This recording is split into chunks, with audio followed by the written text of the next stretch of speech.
35 বছর বামপন্থীরা ক্ষমতায় ছিলেন। মিস্টার জ্যোতি বসু, যিনি আমাদের বাংলাদেশের বংশোদ্ভূত, 35 বছর শাসন ক্ষমতায় ছিলেন। তখনও হিন্দু মুসলিম সকল ধর্ম যেটা সেকুলার যা বলে সেটা ঠিক ছিল। এরপরে প্রায় 15 বছর মমতা ব্যানার্জি, ওনার অনেকটা শাসন শেখ হাসিনার মতো কর্তৃত্ববাদী হলেও কিন্তু ওই সেকুলার বিষয়টা খুব নজর রাখতেন।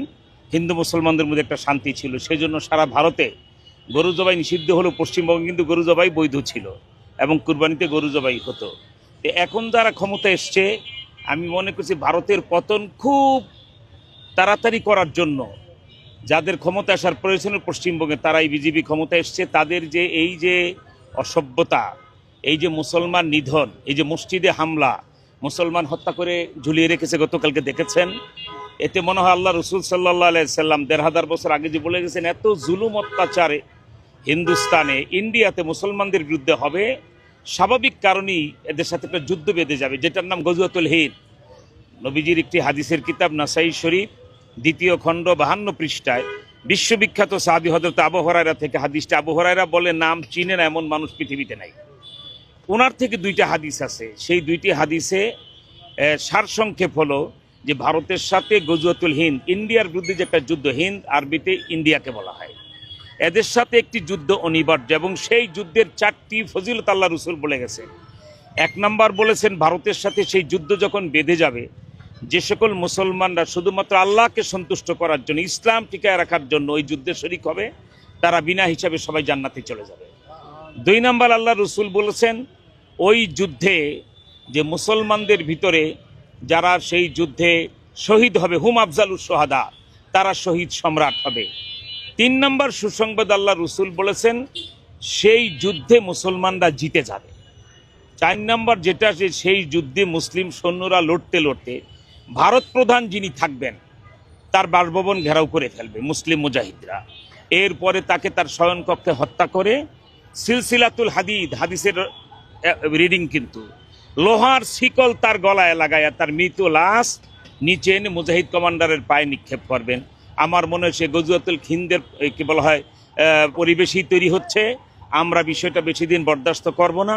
এই 1 সপ্তাহের ভিতরেই ভারতের দূতাবাস ঘেরাও করে এবং ভারতের দূতাবাসের সামনে গরু জবাই করে এই ঢাকায় আমরা হুঁশিয়ারি সংকেত দেব এবং আমরা আপনাদের মাধ্যমে আছে, এই গণমাধ্যমে আপনাদের এই সাংবাদিক, electronics media, print media, radio, television সব জায়গায় আমরা আজ থেকে বলা শুরু করব যে বর্ডারে যেন আমাদের শক্তি বৃদ্ধি করা হয় এবং ওপার থেকে যদি লক্ষ লক্ষ মুসলমান এনে বর্ডারে পুশিং করার জন্য তারা প্রস্তুতি নেয়, আমরাও ভারতের অবৈধ যে হাজার হাজার মানুষ দেশে চাকরি করতেছেন তাদেরকে বর্ডারে নিয়ে রেডি করব এবং আমরা গজওয়াতুল হিন্দের প্রস্তুতি নিয়ে যাব। এবং ইনশাল্লাহ এরা যেহেতু গোমূত্র, গরুর গোবর খায় এবং গরুর মূত্র খায়, এদের জ্ঞান বুদ্ধির সমস্যা। সেটা হলো কেন তারা বুঝে না ভারত কোথায়, সে কি পৃথিবীর বাহিরে? আজকে বাংলাদেশে 1 ইঞ্চি জায়গায় পা দিয়ে দেখুক, পাকিস্তান আর আফগানিস্তান অ্যাটাক শুরু হয়ে যাবে, পশ্চিম দিক থেকে তারা চলে আসবে দিল্লি পর্যন্ত। এবং চীন আমাদের বন্ধু শক্তি, তারা লাদাখ দখল করে তারাও অগ্রসর হবে। তখন ভারতের 20% শক্তি থাকবে, সামরিক শক্তি আমাদের বাংলাদেশের সাথে লড়াই করার জন্য, সেটা আমাদের সাথে কুলাতে পারবে না। ইনশাআল্লাহ আমাদের প্রথম টার্গেট, যদি বাংলাদেশের বিরুদ্ধে তারা কোনো রকমের চক্রান্ত করে, তাহলে আমাদের first target Kolkata writer building আমরা বাংলাদেশের পতাকা এবং কলেমার পতাকা উড়াবো। সেকেন্ড টার্গেট হলো আমাদের ইনশাআল্লাহ বাংলা, বিহার, উড়িষ্যার নবাব ছিলেন নবাব সিরাজউদ্দৌলা, হিন্দুর বাচ্চা নয়, মুসলমানের বাচ্চা। উনি যতটা জায়গার রাজত্ব করেছেন, নবাবি করেছেন, ওইটা অতটা আমরা দখলে নেব। লাস্ট টার্গেট হলো আমরা ইনশাআল্লাহ বাবরি মসজিদ আবার পুনর্নির্মাণ করে আল্লামা মামুল হক সাহেবকে সেই বাবরি মসজিদে একটা জুমার নামাজ ইমামতি করায়া আমরা অ্যাডভান্স হব, কি বলা হয় আপনার অযোধ্যার দিকে, সেখানে আমরা অ্যাডভান্স হব দিল্লির দিকে। দিল্লিতে ইনশাআল্লাহ কুতুব মিনারে যে, লাল কেল্লায় যে কলেমার পতাকা উড়ায়া 850 বছর আমরা ভারত শাসন করেছি। একজন হিন্দুকে কোনো ভারতের মুঘল সম্রাট বলেন, সুলতানদের পক্ষ থেকে বলেন, অন্যায় করে হত্যা করা হয়েছে পৃথিবীর কোনো লেখক আজও প্রমাণ করতে পারে না। বরং মুসলিম শাসকরা যেভাবে হিন্দুদেরকে আগলে রেখেছেন, সৈন্যবাহিনীতে জায়গা দিয়েছেন, বড় বড় পদে হিন্দু নেতাদেরকে বসাতেন, এগুলো ইতিহাস।